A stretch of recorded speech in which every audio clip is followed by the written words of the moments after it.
സ്നേഹമുള്ളവരെ, ഇത് ധനഹാകാലം രണ്ടാം ഞായറാഴ്ചയാണ്.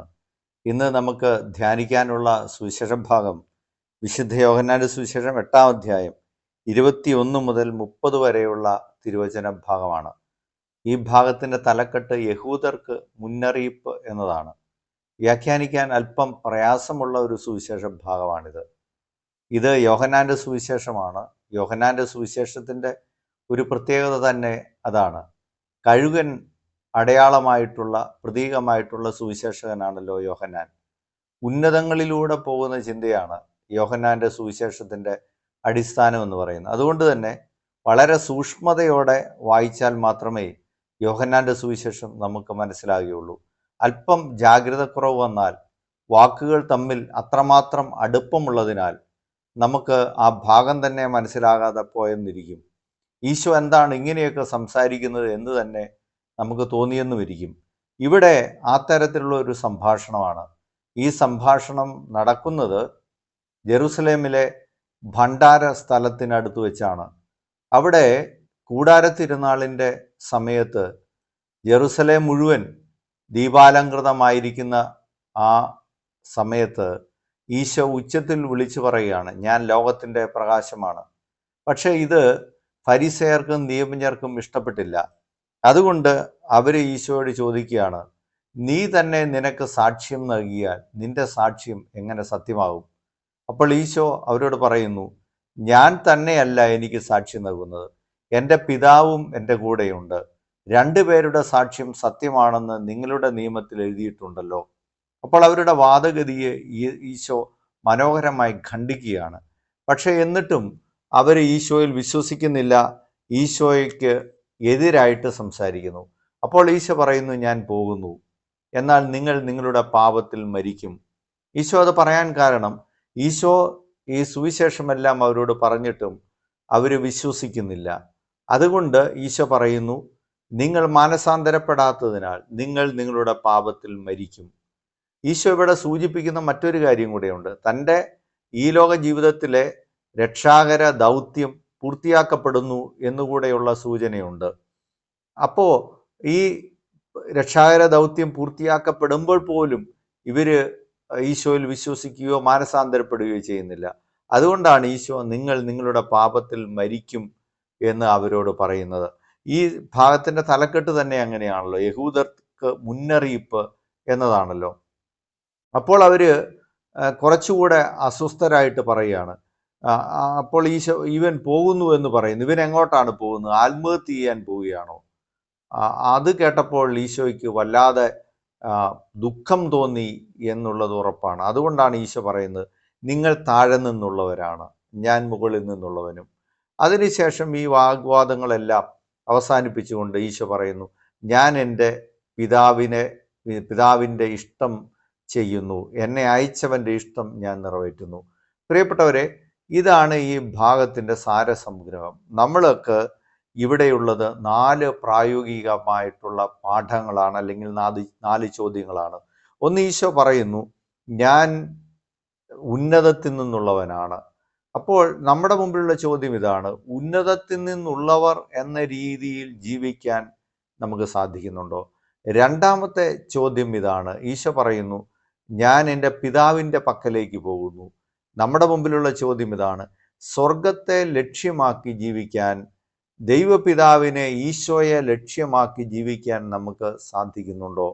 മൂന്നാമത്തെ ചോദ്യം ഇതാണ്, ഈശോ ഇതിനു മുമ്പ് പറയുന്നുണ്ടല്ലോ, തൻ്റെ ദൗത്യത്തെക്കുറിച്ച് പറയുന്നുണ്ട്, എവിടേക്ക് പോകുന്നുവെന്നും എവിടെ നിന്ന് വരുന്നുവെന്നും എനിക്കറിയാം. നമ്മുടെ മുമ്പിലുള്ള ചോദ്യം ഇതാണ്, നമ്മുടെ ദൗത്യത്തെക്കുറിച്ച് നമുക്ക് ബോധ്യങ്ങളുണ്ടോ? നാലാമത്തെ ചോദ്യം ഇതാണ്, സ്വർഗവും നമ്മളും തമ്മിലുള്ള അകലം എത്രയാണ്? അപ്പോൾ ഈ 4 ചോദ്യങ്ങൾ നമ്മുടെ മുമ്പിൽ അവശേഷിക്കുകയാണ്. പ്രിയപ്പെട്ടവരെ, അടുത്ത കാലത്തായിട്ട് ഇനി വരാൻ പോകുന്ന പ്രസിദ്ധമായ ഒരു സിനിമയുണ്ടല്ലോ, ജയസൂര്യ അവതരിപ്പിക്കുന്ന കടമറ്റത്ത് കത്തനാർ എന്നുള്ള സിനിമ. ഇത് കുറേ കാലങ്ങൾക്ക് മുമ്പ് ഒരു ചാനലിൽ പരമ്പരയായിട്ട് പ്രസിദ്ധീകരിക്കപ്പെട്ടിരുന്ന സമയത്ത് അവിടെ കടമറ്റത്ത് കത്തനാർ എല്ലാ ദിവസവും കട്ടിലേൽ എഴുന്നേറ്റിരുന്ന് ചോദ്യങ്ങൾ ചോദിക്കുന്നതായിട്ട് നമ്മൾ കാണുകയുണ്ടായി. അതിങ്ങനെയാണ്, പോയതെവിടെ, പോണതെവിടെ, പിതാവ് ഒരുക്കിയ പാത എവിടെ?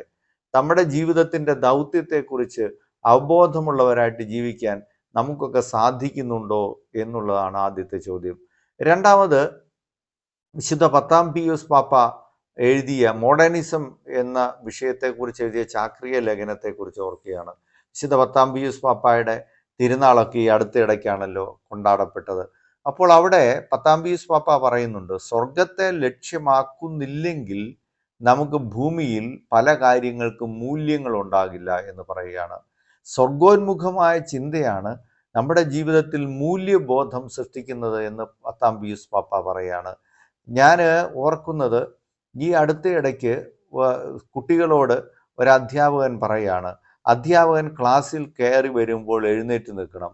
അപ്പോൾ ചില കുട്ടികൾ ആ അധ്യാപകനോട് തിരിച്ചു ചോദിക്കുകയാണ്, അതെന്തിനാണ്? എല്ലാവരും മനുഷ്യരല്ലേ? നോക്കൂ, നമ്മുടെ ഉള്ളിൽ ആത്മീയ ബോധ്യങ്ങൾ ഇല്ലെങ്കിൽ നമുക്ക് മൂല്യബോധങ്ങൾ തന്നെ നഷ്ടപ്പെടും. വേറൊരു അവസരത്തിൽ കേൾക്കുന്നത് ഇതാണ്, വീട്ടിൽ താമസിച്ച് എന്നാൽ അപ്പൻ തല്ലും. അപ്പോൾ കൂട്ടുകാരൻ ഈ വിദ്യാർത്ഥിയോട് പറയാണ്, അപ്പോൾ നിന്റെ കൈ എന്നെ പുളി പറിക്കാൻ പോയിരിക്കുകയാണോ? നോക്കൂ, എത്രമാത്രമാണ് മൂല്യച്യുതിയിൽ ജീവിക്കുന്ന ഒരു സമൂഹം ഉണ്ടാകുന്നത്. നമ്മുടെയൊക്കെ തിരുനാളിൻ്റെ അവസരത്തിൽ നമ്മൾ ഒരു സ്റ്റാൻഡിൽ കുറേ പദാർത്ഥങ്ങളൊക്കെ ആയിട്ട്, കുറേ സാധനങ്ങളായിട്ട് പോകുന്ന മനുഷ്യരെ നമ്മൾ കണ്ടിട്ടുണ്ടല്ലോ. അതിൽ ചുമന്ന കൊമ്പുകളുണ്ട്, അതിൻ്റെ കൂട്ടത്തിൽ ഹാലോ എഫക്റ്റുള്ള വട്ടത്തിലുള്ള കിരീടവുമുണ്ട്. അതായത് നമ്മൾ സൈക്കോളജിയിൽ പറയുന്ന പോലെ ഹോൺ എഫക്റ്റ്, ഹാലോ എഫക്റ്റ് എന്നൊക്കെ പറയുന്ന പോലെ, ഇപ്പോൾ പിശാചിൻ്റെ കൊമ്പുകൊണ്ട് പുണ്യവാന്മാരുടെ കിരീടവുമുണ്ട്. നമ്മൾ നോക്കുമ്പോൾ ഭൂരിഭാഗം പേരും വാങ്ങിച്ച് തലയിൽ വെക്കുന്നത് ഈ പിശാചിൻ്റെ കൊമ്പുകളാണെന്നുള്ളതാണ് യാഥാർത്ഥ്യം. ഒരു സിനിമയുടെ ടാഗ് ലൈൻ ഇതാണ്, feel the power, face the devil. അപ്പോൾ ആ സിനിമയുടെ ടാഗ് ലൈൻ തന്നെ ഇതാണ്, ഫേസ് ദ ഡെവിൾ. അപ്പോൾ ഡെവിളിഷായിട്ട് ജീവിക്കുക എന്നുള്ള ഒരു സന്ദേശം പലപ്പോഴും നൽകപ്പെടുന്നുണ്ട് എന്നോർക്കുക. നമ്മൾ ജീവിക്കുന്ന കാലഘട്ടത്തിൽ ഇങ്ങനെയുള്ള സ്വർഗത്തെ ലക്ഷ്യമാക്കി ജീവിക്കുന്നതിനേക്കാൾ കൂടുതൽ ഈ ലോകത്തിൻ്റെ അഭിരുചികളിൽ അഭിരമിച്ച് ജീവിതം തീർക്കാനായിട്ട് കുട്ടികളെ പ്രേരിപ്പിക്കുന്ന ചിന്താഗതികളാണ് വളരുന്നതെന്ന് നോക്കുക. ഒരുപാട് പേര് നിരീശ്വരവാദത്തിലേക്ക് പോകുന്നത് നമ്മൾ കാണുന്നു. എസൻസ് ഗ്ലോബൽ എന്ന് പറയുന്ന ആ സംഘടനയുടെയൊക്കെ ഫേസ്ബുക്ക് പോസ്റ്റിലും വാട്സാപ്പ് പേജുകളും ഒക്കെ നമ്മൾ പരിശോധിച്ചാൽ ലക്ഷക്കണക്കിന് ആൾക്കാരാണ് അതെല്ലാം കാണുന്നത് എന്ന് നമ്മൾ മനസ്സിലാക്കുകയാണ്. ആ തരത്തിൽ നമ്മുടെ സമകാലിക ലോകം ഈ പറയുന്ന കാര്യങ്ങളിൽ നിന്നല്ല, ഭൂമിയിൽ നിന്നുള്ളവർ എന്ന രീതിയിൽ നിങ്ങൾ താഴെ നിന്നുള്ളവരാണ് എന്ന് ഈശോ പറഞ്ഞതുപോലെ താഴെ നിന്നുള്ളവർ എന്ന രീതിയിൽ ജീവിക്കാനും പെരുമാറാനുമാണ് നമ്മുടെ കാലഘട്ടം നമ്മളോട് പറയുന്നത് എന്ന കാര്യം നമ്മൾ ജാഗ്രതയോടെ ഓർത്തിരിക്കേണ്ടതുണ്ട്. നമ്മുടെ ദൗത്യത്തെക്കുറിച്ചും നമ്മൾ ബോധവാന്മാരാണ്. ഒരു സ്ഥലത്ത് ഒരു മാനേജർ അച്ഛൻ പ്രസംഗിക്കുകയാണ്, കൂടുതൽ കുട്ടികൾ വേണം. അപ്പോൾ ആ സ്ഥാപനത്തിൽ തന്നെ ജോലി ചെയ്യുന്ന ആള് തങ്ങളുടെ ദൗത്യം എന്തെന്ന് മനസ്സിലാക്കാതെ ഈ മാനേജർ ഇത് പ്രസംഗിക്കുമ്പോൾ ആ കുട്ടികളെയുമായിട്ട് ജനസംഖ്യ വിസ്ഫോടനത്തിൻ്റെ പ്രതിഷേധ പ്രകടനം ടൗണിലേക്ക് നടക്കുകയാണ്. നോക്കൂ, നമ്മുടെ ദൗത്യത്തെക്കുറിച്ച് പോലും നമുക്ക് ബോധമില്ലാത്തവരായിട്ട് മാറുന്നു എന്നുള്ള ഒരു നിർഭാഗ്യകരമായ അവസ്ഥ ഈ കാലത്തുണ്ട്. ഇതെല്ലാം ആകട്ടെ നമ്മുടെ ധ്യാന വിഷയം. ഈശോ നമ്മെ അനുഗ്രഹിക്കും. Subscribe now and press the bell icon. Never miss an update.